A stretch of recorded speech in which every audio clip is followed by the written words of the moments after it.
Good afternoon, everybody. And since we are running late, and I think this is a heterogeneous crowd, so I will skip some of the slide, and we'll try to finish it in 35 minutes instead of 45 minutes. So I thank again the organizers, the Honorable Minister who gave the prize, Government of Karnataka, Professor C.N.R. Rao, and Professor Ajay Sood, and the jury members for this award and the lecture dedicated to this award. So I come from IIT and INST, and the names of my students. Okay, this will not work. The pointer doesn't work on this slide. So anyway, my students' names are mentioned, and the funding over the last.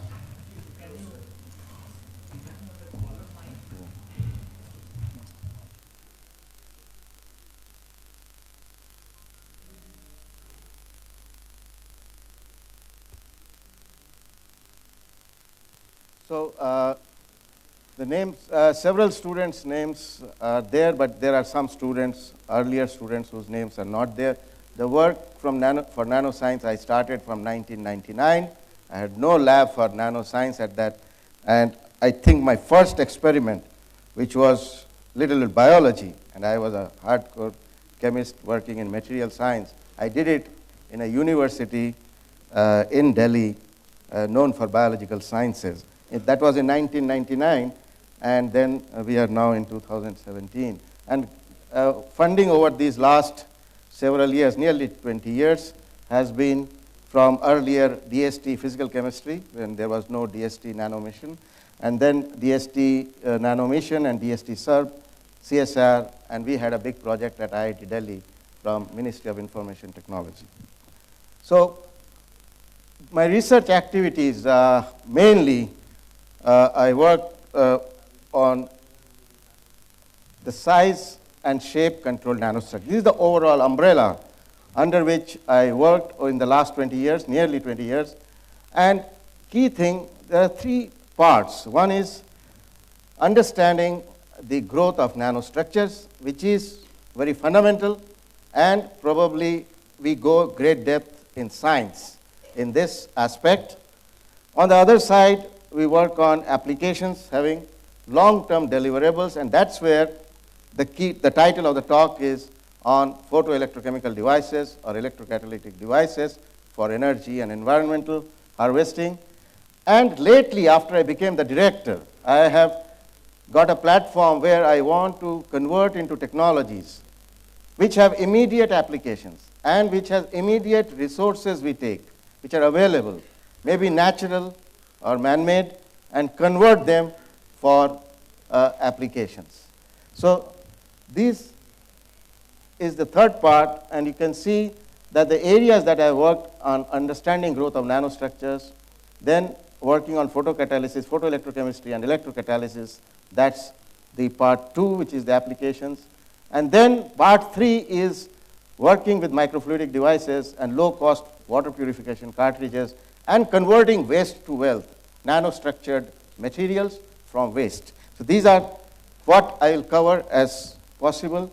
So I worked a lot on microemulsions, like what Professor Paul Weiss mentioned, taking atom to atom and trying to self-assemble.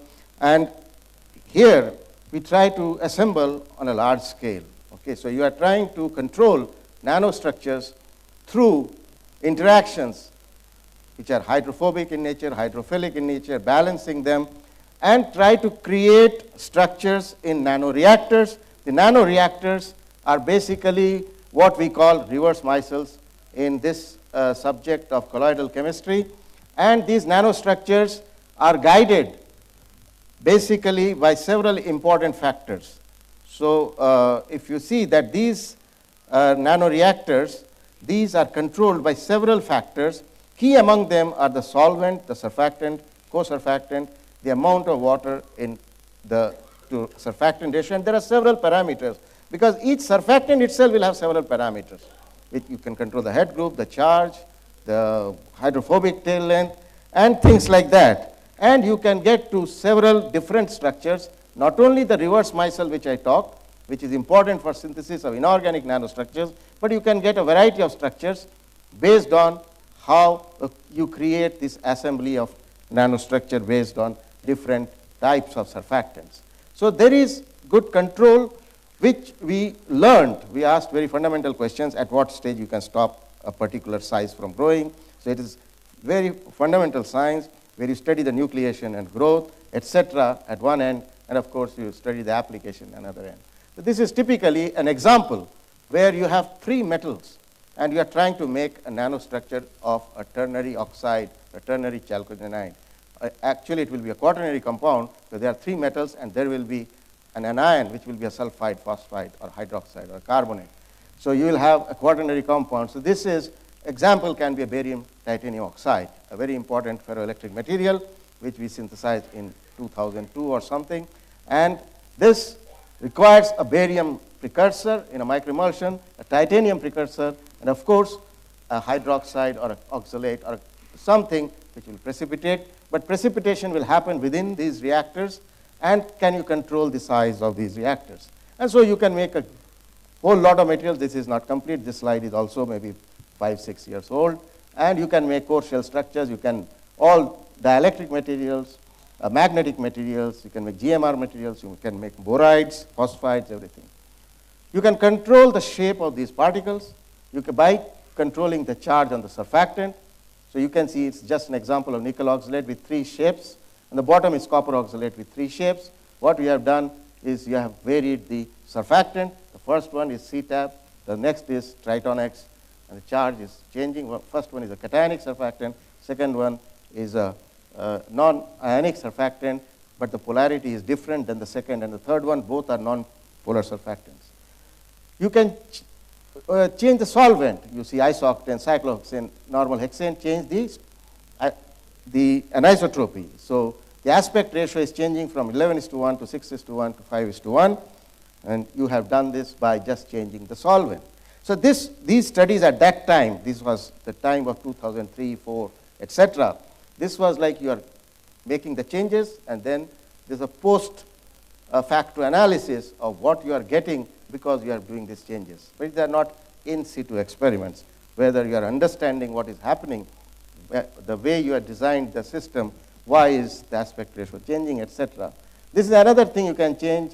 You can change the hydrophobic chain length, so from, say, C16, C14, and then you have something called a pyridinium ion. So this has a different restricted rotation, which will affect during the synthesis when these surfactants come closer, what will happen. So that brings about more spherical particles, and you can see these changes. And this is another example of how you are trying to affect the particles which are growing within these reverse micelles. You can control what we call the co-surfactant, which is normally a long-chain amine or an alcohol.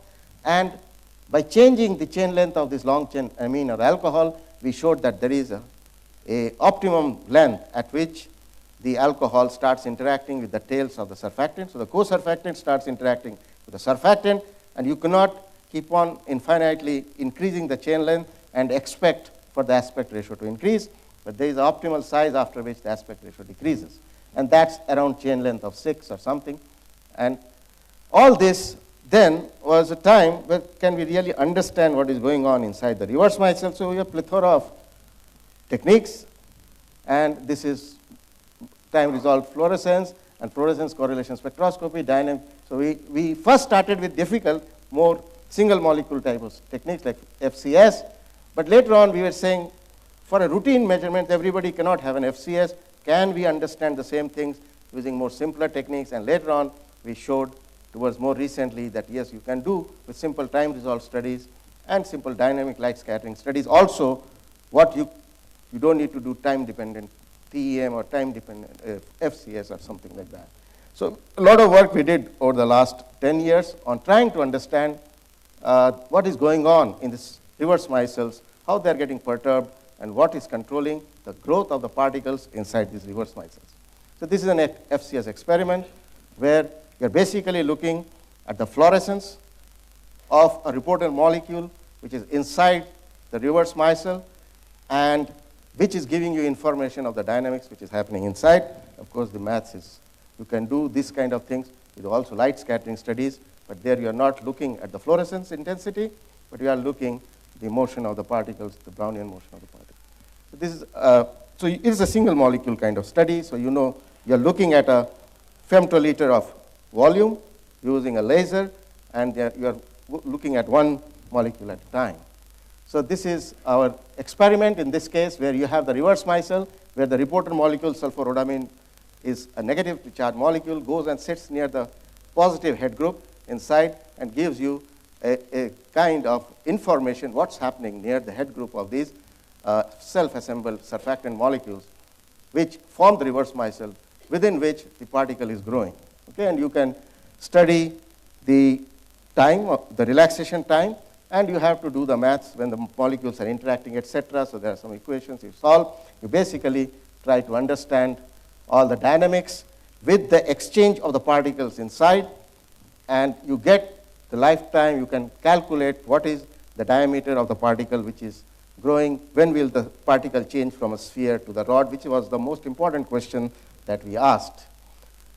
So you can do this, you can study a time-dependent study. You can take a particle which is growing very slow. So this is a rod which is growing over days inside the reverse micelle, but you can choose another system which grows in hours. So this is iron oxalate, it grows in days, but you can choose zinc oxalate or nickel oxalate, which grows in hours to the same length, and you can improve the reaction. So basically, you understand when does the particle actually turn from a sphere to a rod.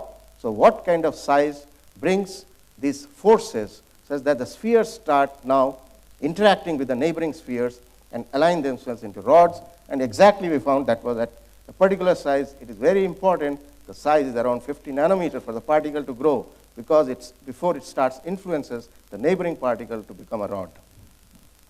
You can do by small angle X-ray scattering, which also gives you the asymmetric behavior of the rod, so you get the aspect ratio, etc. You can go into great detail. You can do all kinds of scattering studies, which we have done more at the synchrotron facility in Japan. And you can understand how these droplets are changing from cylindrical ones to this kind of ellipsoidal droplets, and how you can change exactly the size of these droplets by adding other salt from outside. You can increase the two major and minor axes of these ellipsoids by suitably adding certain salts, which I will show here. So this is for an example. We added this salicylate ion, and this salicylate ion actually goes and perturbs the interface, which is the salt, which is the aqueous and the non-aqueous medium, which will control your shape of the sphere or the ellipse which is forming. And we show using detailed studies that whenever you put this salt at the interface of this reverse micelle, it makes water which is at the interface, which is interfacial water, release and go into the bulk. So obviously, you will have more water inside the reverse micelle as you are putting in more salicylate ion, and this we could show by very detailed small angle X-ray scattering studies. So this is overall a big understanding today of all these particles. I can choose any. This was on zinc oxalate. I can show on some hydroxide carbonate. But what exactly at each point what is happening, and that we showed over a period of 7-8 years, doing very detailed studies using FCS and then small angle X-ray scattering, detailed NMR, time-dependent NMR studies, etc. I did not have time to show.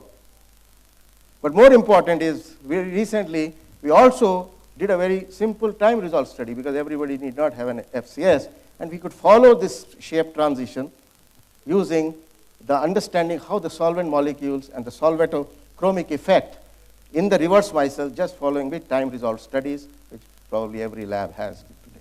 So you can do that using simple time resolved fluorescence, but understand the shape transition which is going on in these kind of reverse micelles, and how the shape is changing as the nuclei is growing. Well, all this was detailed understanding to go into very details, do science at a very high level.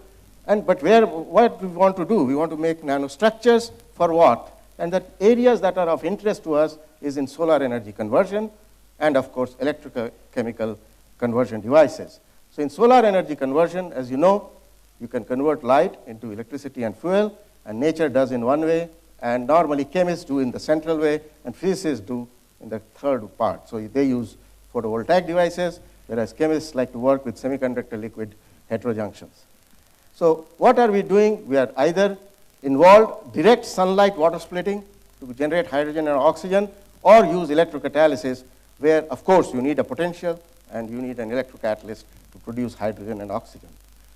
For direct solar water splitting, you need to know certain rules. What everybody in the world is trying to do is optimize the efficiency of the device. You know that around 4 to 5% of solar radiation is UV, and 43% is invisible. You want to catch as much of sunlight, and so you want to make as many visible light photocatalysts possible, or you can have a heterostructured catalyst like a tandem solar cell, where you are trying to absorb radiation in different wavelengths. What happens typically in this kind of process? There are 3 steps. So the step 1, you need energy to be absorbed, so maximum energy you try to absorb. And second, you have this electron hole which are forming, and third part is the electron and hole have to migrate to the surface and do their job of oxidation or reduction. During these 3 steps, so there are these 3 steps, I'll go fast. What is important is the interface, and the design of the interface and the study of the interface, because this is where all electron hole charge transfer is going to take place. So you need to understand the bands, the bending of the bands, and how you are aligning the bands with the available photocatalyst which you have, which is a semiconductor, and the nature of radiation which you are trying to tap. So you need to understand this, because the total efficiency will be a product of the energy of the absorption, that is how much photons you can absorb, how much is the efficiency in the separation of the charge carriers, and what is the efficiency in the transfer of these charge carriers. So that will give you ultimately a very high efficient device. So challenges are utilization of a large fraction of incident energy, prevent the recombination of electron and hole. So whole electron hole transfer should be faster than recombination and migration of electron hole at the site. And you must prevent back reactions. So these are all the points you need to keep in mind to design this kind of photoelectrochemical cells. Ultimately, you want a long lifetime of electron hole pairs. You also need to limit photocorrosion, and that's why certain very cheap available semiconductors may not be that good, because they have high photocorrosion. So you may have to use, say, sodium niobate or sodium tantalate, much better as a photocatalyst because low photocorrosion, but is expensive. So what we did, we designed some of this. This is one of the design where we designed these anisotropic rods, which we are growing in these nano reactors, which I just described in these reverse micelles. And you can choose selectively what is the size by control of these so many parameters I discussed in the initial part, what is the length of the rod that you want, etc. And then you use a sensitizer, because your core material is a wide bandgap semiconductor like zinc oxide, and then you use a sensitizer like cadmium sulfide, zinc sulfide, indium sulfide. So we have used a plethora of these sensitizers, which will help you absorb the visible light photons and hence increase the efficiency. This is one example. So this is the synthesis. We make first the core rod, and then on that we put some molecules to cap with the metal, which is cadmium, or use thioacetamide to put sulfide, etc. You get these rods, and you have the efficiency of the core shell type of rod will be good, depending on how good is the interface. And you see the bottom 2 plots show you that you have a shift in the band gap from the UV to the visible. The right one shows you that, yes, your core shell is more effective, more efficient. You get a high photocurrent at the same voltage compared to the original zinc oxide cadmium sulfide. This you can do with, instead of cadmium sulfide, you can choose indium sulfide, because cadmium is toxic. And indium sulfide also has a band gap, is a mid band gap, 2 electron volt. You can show the same effect of increasing photocurrent, increasing efficiency. This is a different model. Here you are using a NP type surface on top of the core. So the core wide band gap is a TiO2, the UV photocatalyst. On top, you generate an N-type semiconductor, and on top of that, you put a P-type semiconductor. So there will be an NP junction created, which again increases the lifetime of the electrons and the holes which work. So that was the design or parameter behind it. And it works, as you see, that the blue one, the blue plot is the photoluminescence from this designed heterostructure, and it has much lower PL intensity compared to the bare TiO2 and cadmium sulfide, and also much lower than the earlier papers are on TiO2 with one semiconductor, cadmium sulfide, or TiO2 with silver sulfide, whereas ours is with TiO2 with cadmium sulfide and silver sulfide, an NP junction on top has a better efficiency than those two heterostructures. This is another idea that what happens if you have a pure shell and if you have composite, and which one is better, and we showed that the shell is better, and this is, if you study the band structure at the interface, it will show better band bending when you have a shell properly grown rather than a composite structure. And so the photoluminescence, that's the green one, you see, is the least, and that is for TiO2 with copper sulfide, which is here as copper 2 sulfide, and it has got a good, it has a good sensitization, and is a mid-band gap semiconductor, and it shows high very low PL intensity, so the efficiency is higher. So this is what I was saying, that if you have a good interface with the core and the shell, so the band bending is proper at the interface, and so your transfer is good, and that increases the efficiency compared to the same two materials designed as a composite with the copper sulfide particles decorated on the TiO2 rod. You can choose different shape of these particles. So we choose a cubic morphology, whereas a cuboctahedron morphology. Two structures you can make as the core, and then you show if you now make the shell. So both are, say, of sodium niobate. This is sodium niobate is the core, the wide band gap semiconductor. On top, then you put your shell material, and if you study this is cadmium sulfide on top of that, you can see that the one which has the cuboctahedral morphology, that is octahedra, right? So this one, the bottom one, is the cuboctahedral morphology, has got different faces, right? Whereas the cubic morphology, all the faces are same. So the electron and hole separation is much better in the cuboctahedral morphology because of different energetics of these two planes. And that is why the one with the cuboctahedral morphology shows higher photocurrents, that is the top curve, and also the conversion from solar to hydrogen is much higher in this morphology, which is the red curve compared to the black curve. And the stability is also higher. And this you can study by the energetics. We did some calculations. That why, the one with the cuboctahedron will have a higher efficiency, because electrons will like to stay on one phase, holes would like to migrate to another phase, whereas in the cube there is no choice for the electron. We also used graphene oxide to be a carrier for electrons. As you know, it has got very good mobility, and so you can put this electron, it can take away the electron very fast, so very excellent electron hole separation, and so efficiency increases. This is what we made cadmium sulfide supraparticles. That means 400 nanometer particles, each made up of 4 nanometer particles, condensed as a supraparticle, and this we put on this graphene oxide substrate, and we showed that the efficiency is much higher. Here I am just showing the PL, but we have done transient spectroscopy, etc., looking at the charge carriers. But here, just on the left-hand side, you can see that the emission is much lower when you put the cadmium sulfide supraparticles on the surface of this graphene. Okay, so I'll go fast. This is another design. Here you have tantalum oxide, another very good semiconductor, but expensive. And here we are making use of that with silica, which is a good adsorbent, because we are combining two properties of a good adsorbent with a good semiconductor and make it like a cup with a rim. And this design was done very efficiently using some very wonderful chemistry, simple chemistry, using sodium hydroxide, ammonia, etc.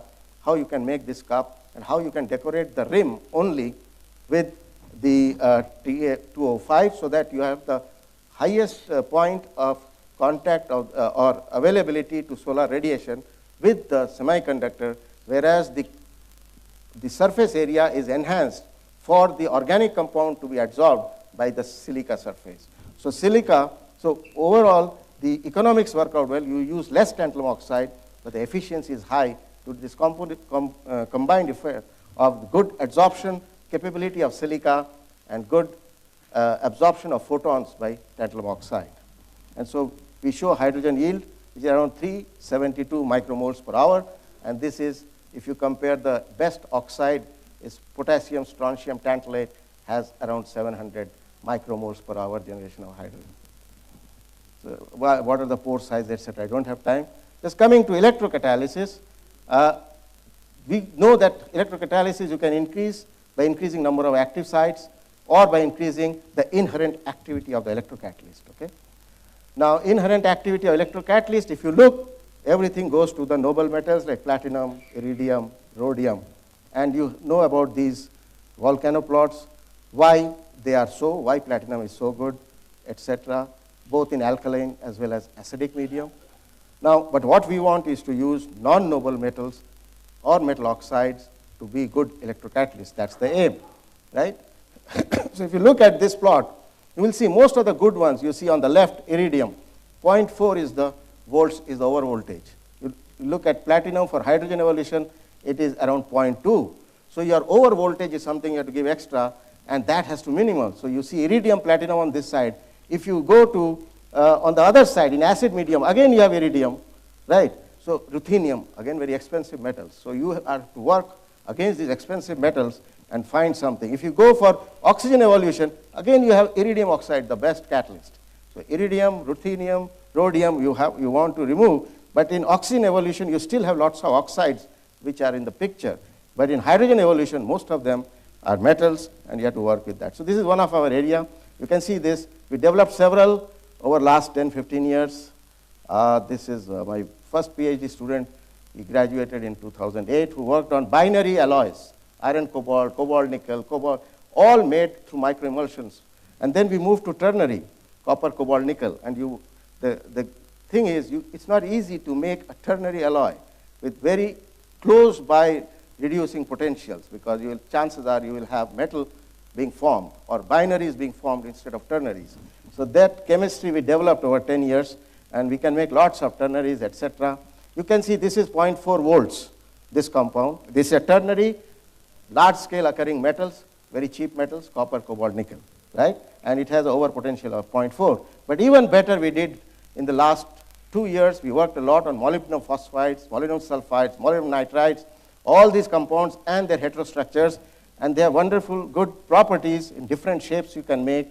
What I want you to see, that circle on the top, and most of them have numbers over voltage around 0.15 volts, which is very good, because your platinum, rhodium, etc. were showing like that, 0.2, 0.4. So these materials, molybdenum phosphide, sulfide, etc., are very good materials.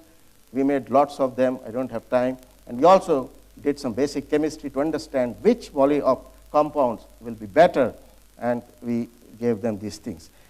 So many of these will be very good for hydrogen generation.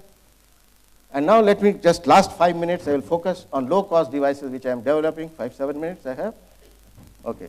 So here now at Institute, we are developing very cheap processes, even for microfluidics, trying to make microfluidic devices using PDMS, using very simple methods without going to lithographic techniques, etc.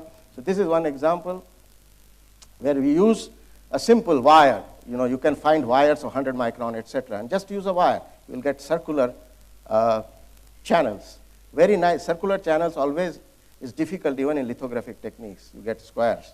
So making simple circular channels with just a wire, we can I can teach a high school boy to do these kind of channels in our lab using PDMS.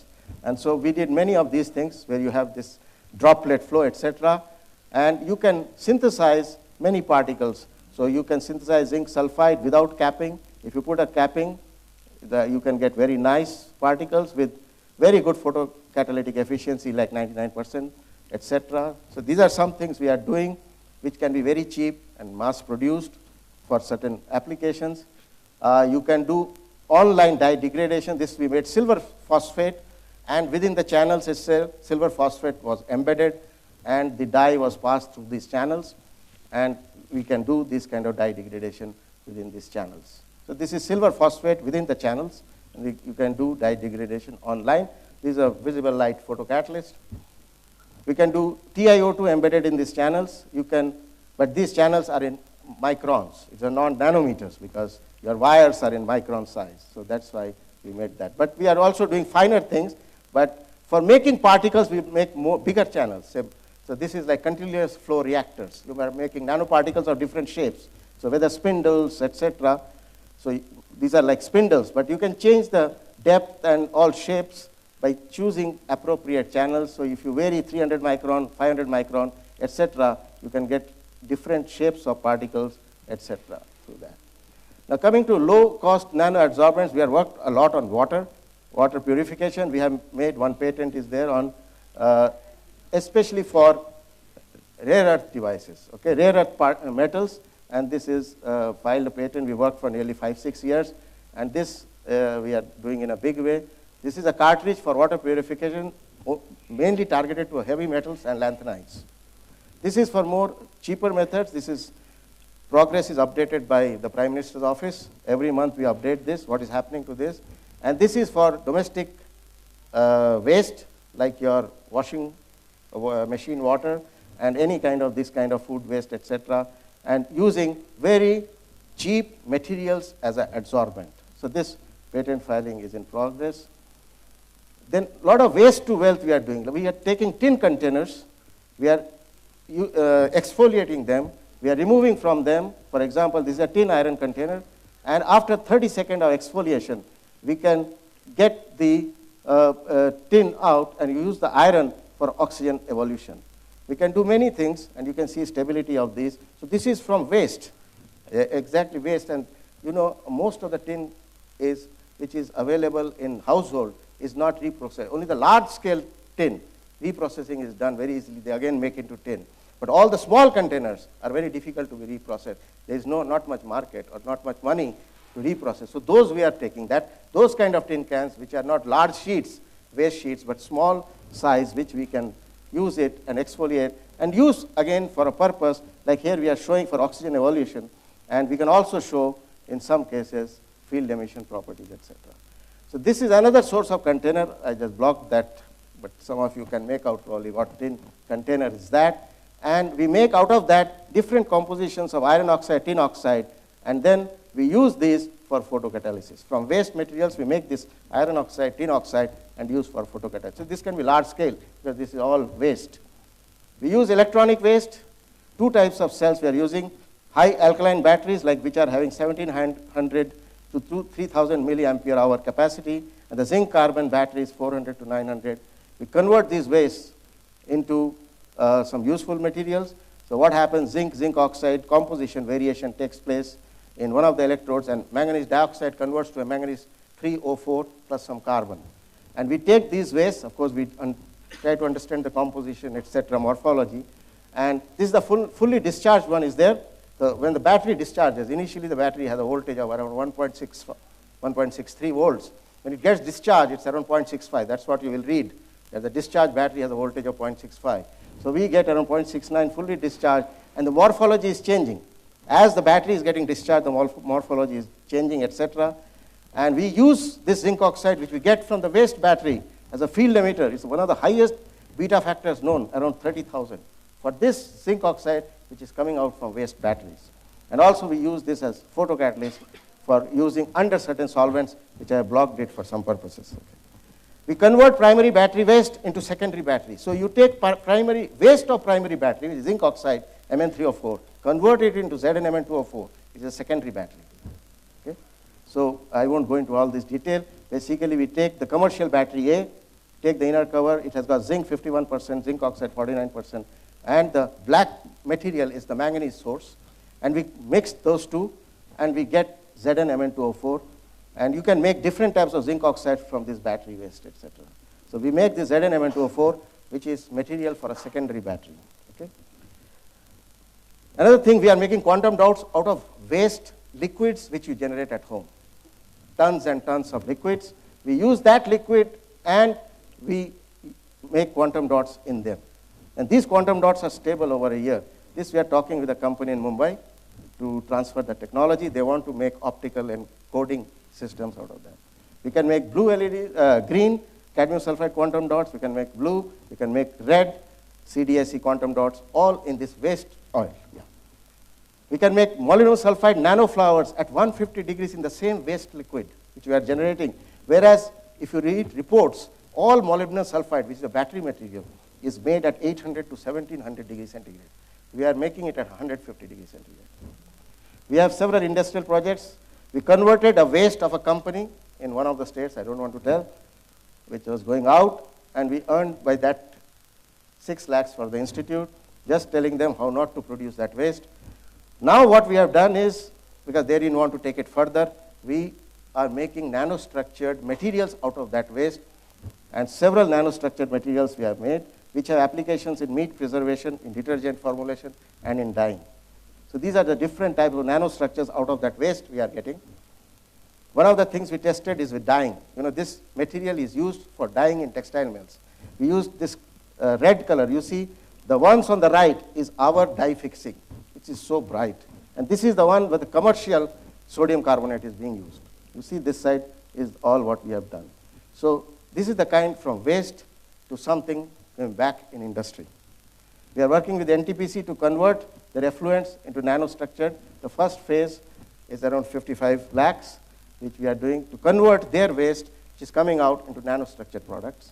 We are working with Titan. I don't want to disclose. We are working on Titan, which is Tanishq group of jewelry, with some enamels, which they are going to make on the jewelry systems. These are some other things our institute works. One of our scientists work on nanotherapeutics for oral drug delivery. So this is a very rich area going on for lung-based diseases, especially for high-altitude treatments. We have a Defense Institute of High-Altitude Research. This is motivated by their work. We have a lot of work on biosensors. Dr. Priyanka is here. She is an expert on aptamers. Dr. Paul Voice just mentioned, and she has a lot of work on aptamers on many, many sensors, biosensors. And so please visit these kind of devices which are on our institute's exhibition area. Dr. Priyanka is working on biosensors, low cost.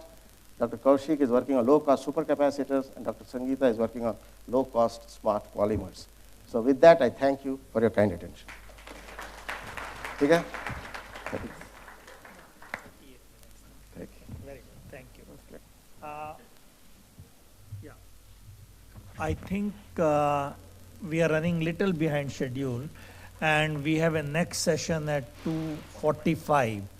So there are two options. One, we have some questions. Second option is you miss your lunch. So one of the two you have to take, but I can see that most of you may like to have lunch. So with this, probably at this stage, we'll take the question answers to the lunch and close this discussion. Ashok, sorry. We'll take question answer for the lunch. Okay, 3 o'clock. Oh, he has a talk at 3 o'clock in JNC. So you can see multi-dimensional program. So thank you once again, and I'll leave it to you. I would request Professor Sood to kindly give a memento to Sri Ganguli.